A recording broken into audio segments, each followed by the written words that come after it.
मैं आपका दोस्त नीरज कुमार आप लोग के सामने फिर अपनी क्लास में हाजिर है। आज हम लोग स्टिल लाइफ के बारे में जानेंगे। स्टिल लाइफ के बारे में हमने पिछले क्लास में मिट्टी के बर्तन के बारे में देखा, इसकी रूपरेखा, कंस्ट्रक्शन और 3D कन्वर्शन के बारे में देखा, कैसे हम उसको शेडिंग के द्वारा 3D में कन्वर्ट करते हैं। उसी तरह आज हम लोग स्टिल लाइफ के अंतर्गत हम लोग स्टील के बर्तन के बारे में जानें, उसका 3D रूपांतरण देखेंगे, उसका शेडिंग के द्वारा, पेंसिल शेडिंग के द्वारा इसकी रूपरेखा को 3D कन्वर्शन भी देखेंगे। ओके, इसको देखने के लिए और जानने और समझने के लिए सीधे हम लोग अपने पेपर पे चलते हैं। पिछली क्लासों में हम लोगों ने मिट्टी के बर्तन और उसकी रूपरेखा और कंस्ट्रक्शन एंड शेडिंग के बारे में जाना, इसको नॉर्मल ऑब्जेक्ट से 3D ऑब्जेक्ट में कैसे कन्वर्ट किए, उन सभी को इजी वे में हमने ड्रॉ करके बताया। अब हम लोग नेक्स्ट टॉपिक हमारी है कि स्टिल लाइफ में स्टील के बर्तन की शेडिंग कैसे करें, how to shade metal pot. Metal pot की रूपरेखा खींचने के लिए हम लोग एक रेफरेंस लेते हैं, इस तरह का रेफरेंस जो स्टील का बर्तन हो या किसी भी मेटल का ऑब्जेक्ट हो।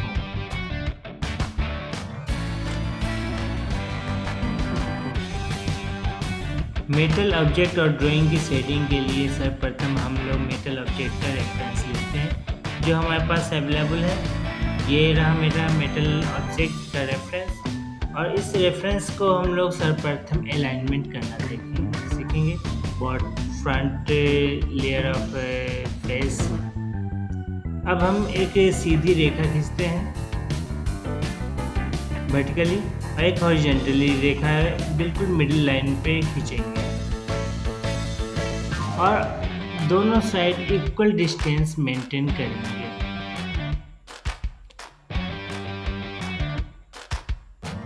अब इसका ओवल शेप से फ्रंट फेस का कंस्ट्रक्शन तैयार करेंगे। इस तरह से हम लोग फ्रंट फेस का कंस्ट्रक्शन तैयार करते हैं, दोनों साइड का इक्वली डिस्टेंस मेंटेन करते हुए। अब उस ऑब्जेक्ट की जो थिकनेस होती है उस थिकनेस की भी अलाइनमेंट करके और उसकी डिस्टेंस मेंटेन करके उसकी रूपरेखा को हम तैयार कर लेंगे। जो अंदर की दीवार होती है उस दीवार से इसके गले का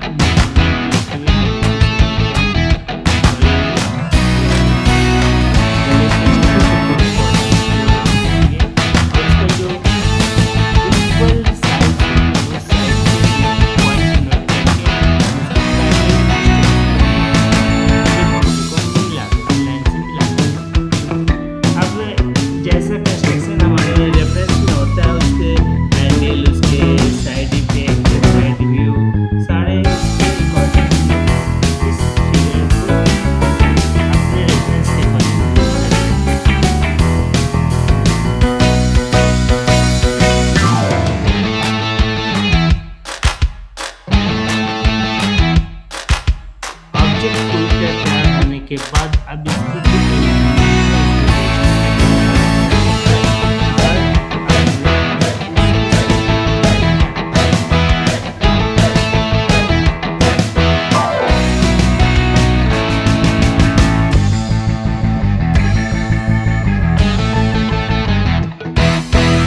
हम बॉटम से शेडिंग को लेके चलते हैं सेम।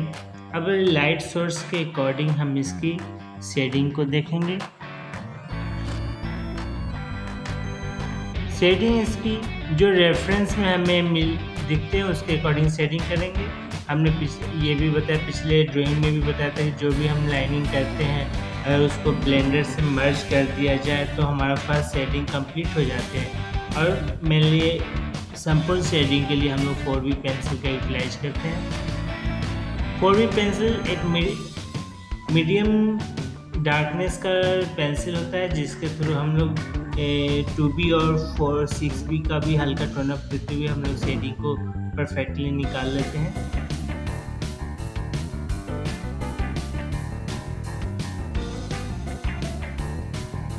ऑब्जेक्ट के अंदरूनी पार्ट पे शेडिंग सर्वप्रथम स्टार्ट करते हैं। उसका जो गहराई है उसको दिखाने के लिए हम लोग शेडिंग स्टार्ट अपने ऑब्जेक्ट के बैक वाले दीवार पे शेडिंग को स्टार्ट करते हुए हम उसको कंप्लीट करते हैं। हमने अभी लेफ्ट हैंड साइड के शेडिंग को कंप्लीट किया। अब ये साइड एज इट इज़ हम लोग राइट हैंड साइड के शेडिंग को भी देखेंगे। ये रही बॉर्डर की शेडिंग। जो हमने राइट हैंड शेडिंग किया था वो सेम एज इट इज हम लोग लेफ्ट हैंड साइड भी शेडिंग करेंगे। शेडिंग को ब्रश की तरफ इससे थोड़ा सा इसके जैसा निकाल जाएगा। उसके बाद हम इसको अपर पार्ट को हाईलाइट करते हुए शेडिंग को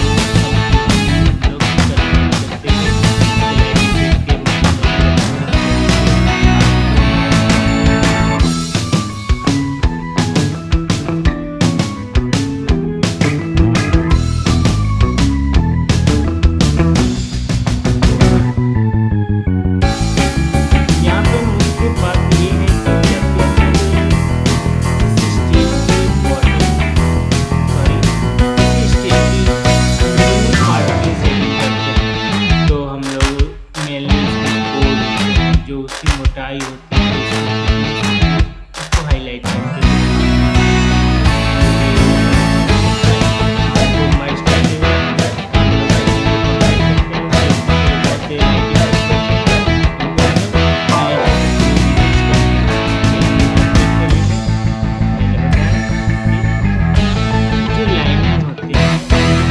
करके उसकी थिकनेस के नीचे जो भी जैसी थिकनेस होती है उसके लोअर पार्ट पे शेड इफेक्ट ज़्यादा होता है। तो शेड इफेक्ट को कंप्लीट करने के लिए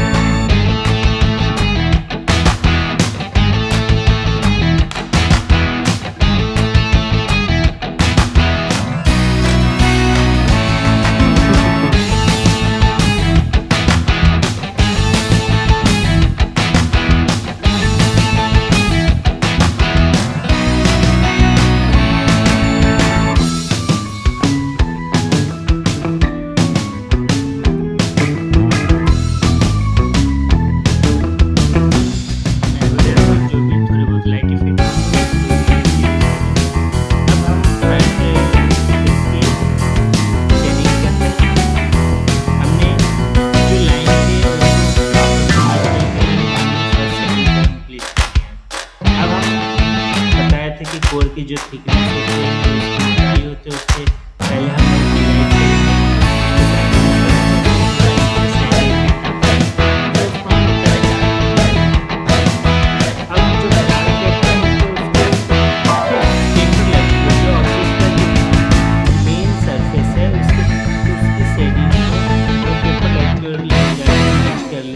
लाइट इफेक्ट की तरफ मैच कर लेते हैं। अब उस पेपर लाइट पे लाइट इफेक्ट के कारण जो शैडो इफेक्ट आता है उसकी हम लोग शेडिंग कर रहे हैं।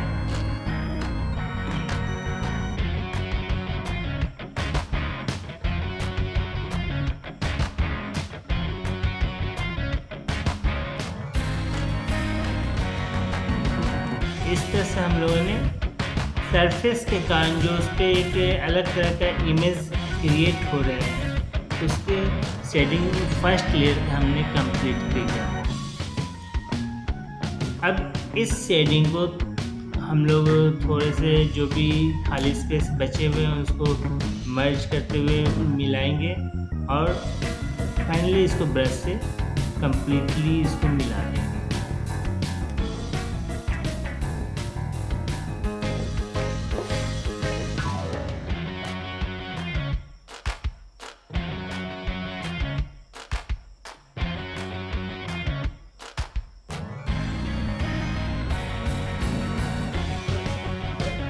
अब जो शेडिंग है, जो डार्क इफेक्ट शेडिंग है उसको शेडिंग करते हुए उसको हाईलाइट करेंगे। जहाँ पे लाइट इफेक्ट होगा उसको उससे लाइट इफेक्ट को छोड़ते हुए हम आगे को हाईलाइट करते हुए हम सारी चीज़ को मर्ज करते हुए चलेंगे। जो भी हमें लगेगा कभी बेसिक कहाँ पे डार्क टोन डालना है उसको हम आगे की ओर तस्वीर देखते हुए उसको हम लोग इनपुट करते चलेंगे।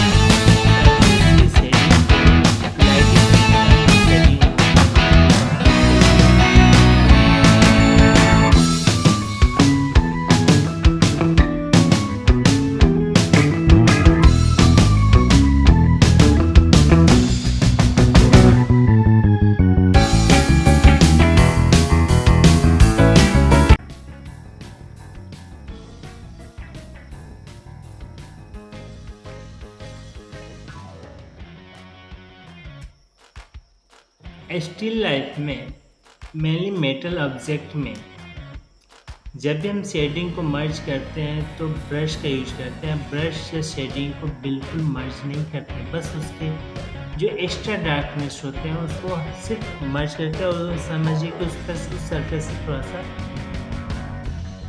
डस्ट की तरह उसको हम झाड़ के हटा देते हैं।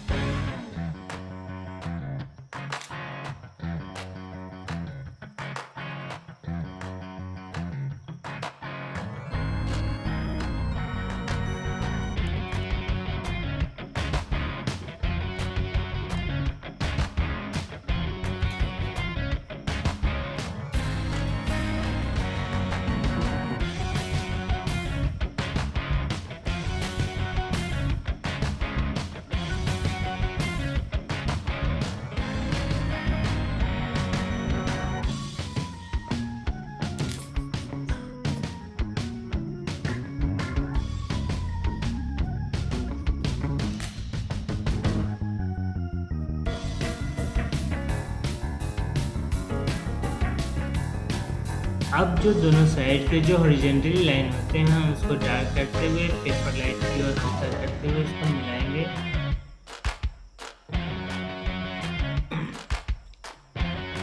मिलाते हुए जितने भी सरफेस पे जो भी शेड इफेक्ट हैं उसको आगे की ओर करके कंप्लीट करेंगे और उसको ब्रश से मिलाते हुए बस हल्के हल्के मिलाएंगे। हम आपको हमेशा ये ध्यान में दे रहे हैं कि जब भी मेटल ऑब्जेक्ट की जो शेडिंग करेंगे उस पर ब्रश ज़्यादा नहीं चलाएंगे। अब हम लोग बॉटम को हाईलाइट करते हुए और उसकी शेडिंग को अपवर्ड में पेपर लाइट की ओर मर्ज करते हुए चलेंगे, जिससे वो फोल्ड की तरह दिखेगा। उसको मर्ज करेंगे ब्लेंडर की सहायता से, उसको हल्का हल्का उसको टर्निंग उस ऑब्जेक्ट का टर्निंग दिखाएंगे, जिससे ये लगे कि उस सरफेस से वो टर्न होते हुए अपवर्ड में गया हुआ है।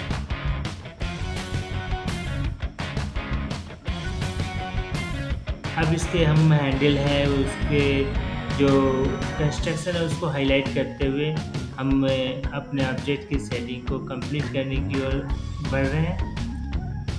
धीरे धीरे इन सारे ऑब्जेक्ट को कंप्लीट करते चलेंगे। जो भी हमारे बचे हुए शेड इफेक्ट हैं उसको हम लोग कंप्लीट करते हुए हाईलाइट करते हुए आगे की ओर बढ़ेंगे।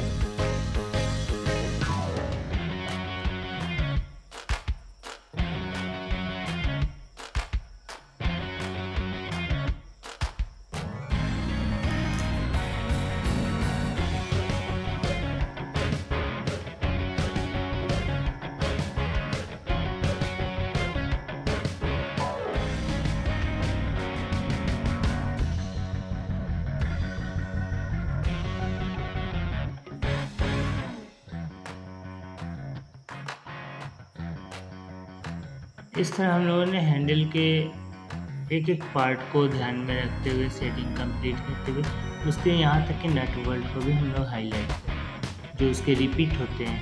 तो किसी भी ऑब्जेक्ट में एक्स्ट्रा मटेरियल डालने के लिए जो अटैचमेंट डालते हैं उसमें रिपीट डाले जाते हैं, उस रिपीट को भी हाईलाइट करेंगे। हाईलाइट करते हुए हमने ऑब्जेक्ट की सेटिंग को कंप्लीट कर लिया है। अब हम बॉटम की सेटिंग को देखेंगे। बॉटम की सेटिंग हम बिल्कुल लाइट इफेक्ट के कारण जो सेट सरफेस पे हमारे सरफेस पे जो सेट इफेक्ट पड़ते हैं उस सेट इफेक्ट को हम लोग देखेंगे। सेट इफेक्ट करने के लिए सर्वप्रथम हम लोग बॉटम के जो सबसे लोअर पार्ट होता है उसको डार्क करते हैं। उस सरफेस को डार्क करके हम लोग बाहर की तरफ सेट को मिलाते हुए हम बाहर की ओर लाइट कर देते हैं। बिल्कुल पेपर लाइट की ओर उसको मिला देते हैं। इस तरह से हमने अपने ऑब्जेक्ट को कंप्लीट किया। जो भी थोड़े बहुत कसर रह जाते हैं तो हम लोग इरेजर की सहायता से उसको लाइट इफेक्ट को ध्यान में रखते हुए उसके अपर सरफेस का लाइट शेडिंग को थोड़ा सा इरेज करते हैं और लाइट इफेक्ट को हाईलाइट करते हैं। अब ये फाइनल टच हमारा ड्राइंग का फाइनल टच है। हम इसमें जो भी थोड़ी बहुत कमी होगी उसको हम लोग टचअप देते हुए हम ड्राइंग को फाइनल करते हुए चलेंगे। जितनी भी कमियां होंगी हाईलाइट करना हो, या चाहे वो डार्क का इफेक्ट डार्कनेस इफेक्ट हो या लाइट इफेक्ट हो, सबको हम लोग हाईलाइट करते हुए ड्राइंग को फाइनल करते हैं। इस तरह से हमारा ड्राइंग कंप्लीट हुआ। फिर हमने अब जो भी थोड़े बहुत कसर है उसको हम लोग कंप्लीट। स्टील में शेडिंग और लाइट इफेक्ट बहुत ज़्यादा इम्पोर्टेंस रखती है। तो हम लोग नेक्स्ट क्लास में दूसरे मीडियम के बारे में जानेंगे। तब तक के लिए नमस्कार।